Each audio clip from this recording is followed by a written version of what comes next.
Yo, what's up, people? It's your boy back at it again, but this time we're diving deep into the world of money, power, and who gets to call the shots.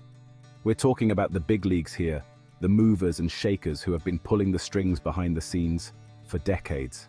You know, the kind of stuff that makes the world go round. We are talking about the IMF, the World Bank, these big institutions that have been running the global financial system since, forever. These guys have been the gatekeepers, the ones who decide who gets the cash and who doesn't. They've got the power to make or break economies, and they've been doing it for a long time. But hold up, there's a new crew in town, the BRICS nations, and they're like, hold my beer, we got this. These countries, Brazil, Russia, India, China, and South Africa, are stepping up to the plate, and they're not here to play by the old rules. They're bringing fresh ideas, new perspectives, and a whole lot of ambition. They're shaking things up with their own bank, the New Development Bank. And trust me, things are about to get interesting. This isn't just some small-time operation. They're looking to change the game entirely. They're challenging the status quo and saying, hey, we can do this better, faster, and more efficiently. Think of it like this. The IMF and World Bank are like that old, established club downtown, all fancy suits and rules. They've got their traditions, their way of doing things, and they've been pretty comfortable in their roles. But comfort can lead to complacency, and that's where the BRICS come in. They've been calling the shots for decades. They've set the rules and everyone else has had to play by them. But what happens when someone comes along and says, nah, we're not doing it your way anymore? But then the BRICS nations roll up. A mix of emerging economies like Brazil, Russia, India, China, and South Africa. And they're like, hey, this club needs a makeover and we're bringing the party.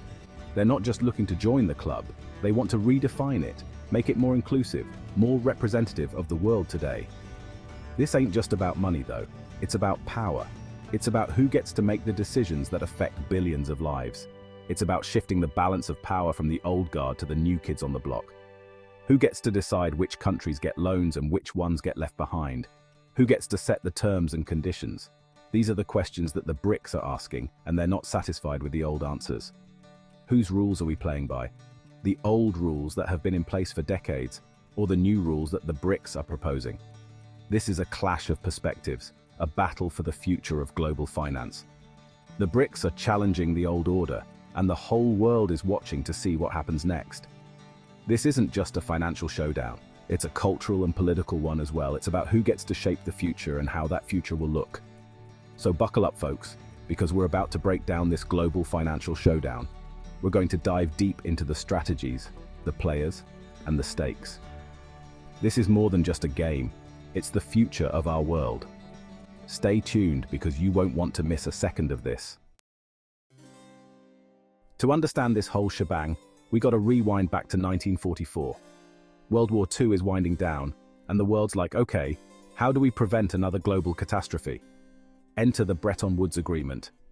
Picture a bunch of dudes in suits, probably smoking cigars in a fancy hotel in New Hampshire, random, right? Hashing out a plan for a new global financial order. They created the International Monetary Fund, IMF, and the World Bank. The IMF was supposed to be like the world's piggy bank, providing short-term loans to countries facing economic crises.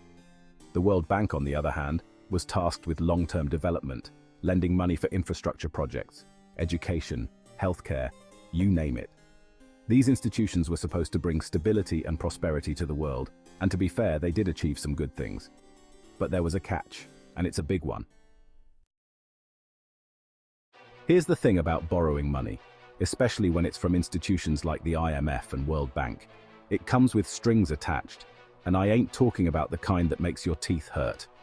We are talking about conditions, demands that borrowing countries have to meet in order to get their hands on those sweet, sweet loans. These conditions can range from cutting government spending, austerity they call it, to privatizing state-owned industries, to opening up their markets to foreign competition. Now, on paper, some of these conditions might sound reasonable, even necessary. But in reality, they often lead to a whole bunch of problems.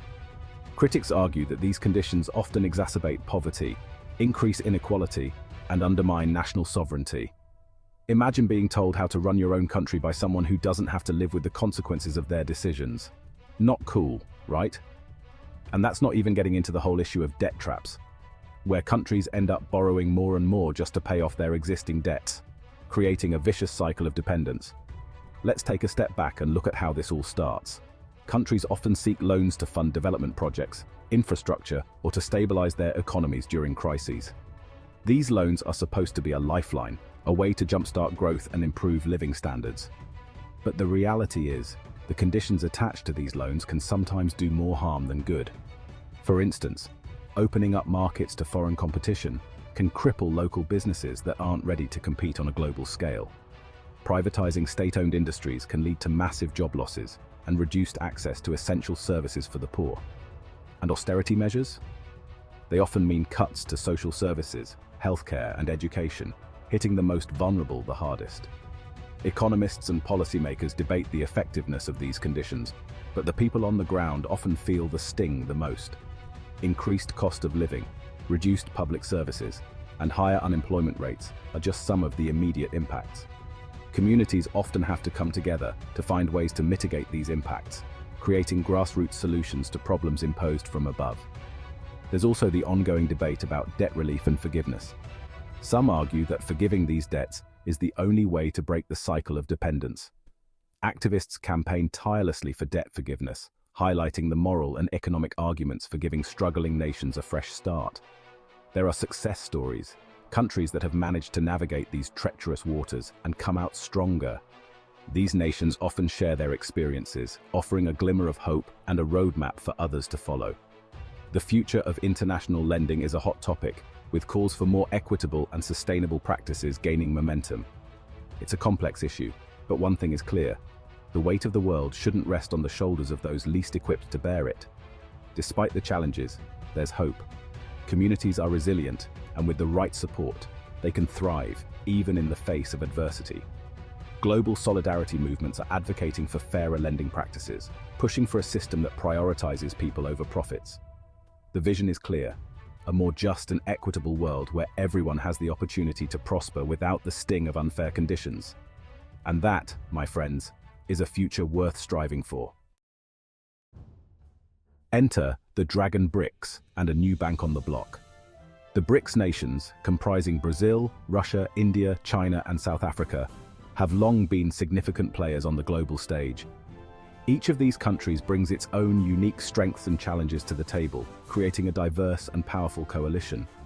Fast forward to the 21st century, and the global financial landscape is more interconnected than ever.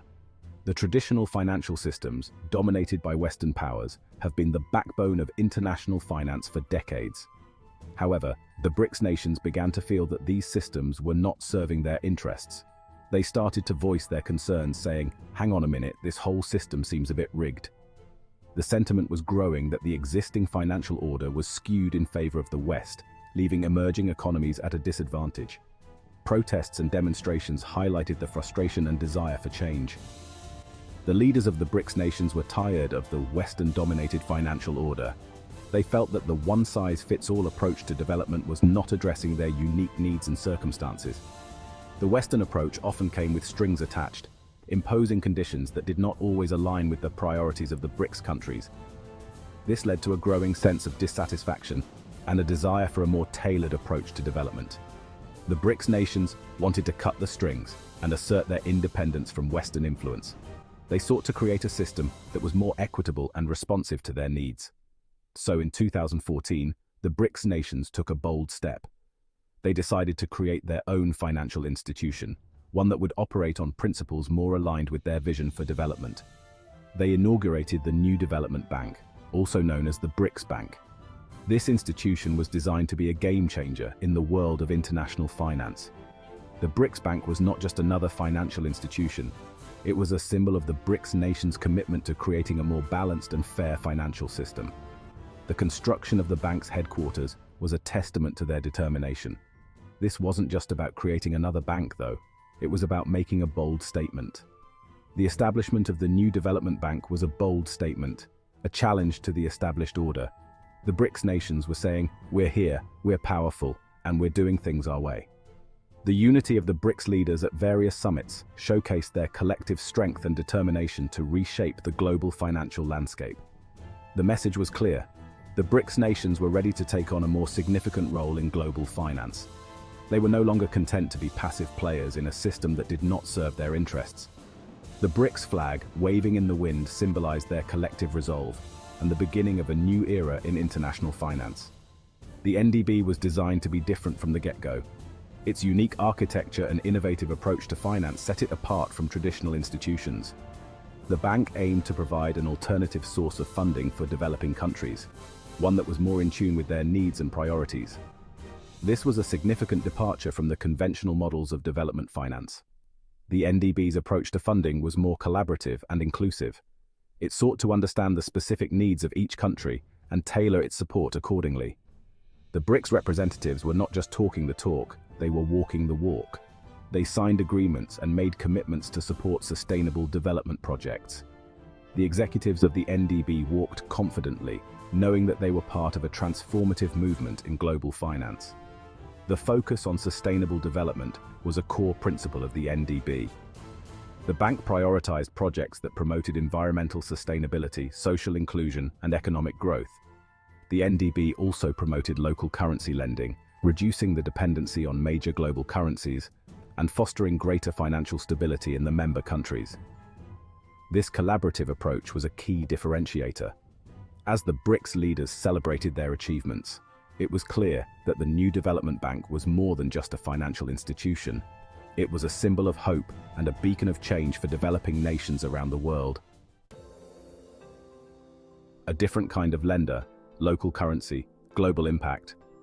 One of the key differences between the NDB and the old guard is its emphasis on lending in local currencies. See, the IMF and World Bank typically lend in US dollars, which can be a real pain for borrowing countries. It's like trying to buy groceries with euros in New York City. Not impossible, but definitely going to cause some headaches. When countries borrow in dollars, they're exposed to currency fluctuations. If the dollar strengthens against their own currency, their debt burden increases, even if they're doing everything right. It's like trying to outrun a treadmill that keeps getting faster. By lending in local currencies, the NDB helps countries avoid this risk.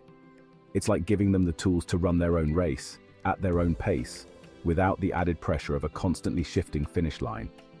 This approach is a game changer, especially for developing countries that are often at the mercy of global financial markets. The debate over the relevance of the IMF and World Bank is far from over. The rise of the NDB and the broader BRICS challenge to the global financial system will continue to shape the economic landscape for years to come. What do you think? Are the IMF and World Bank still relevant? Can the NDB provide a viable alternative? Let's discuss in the comments below.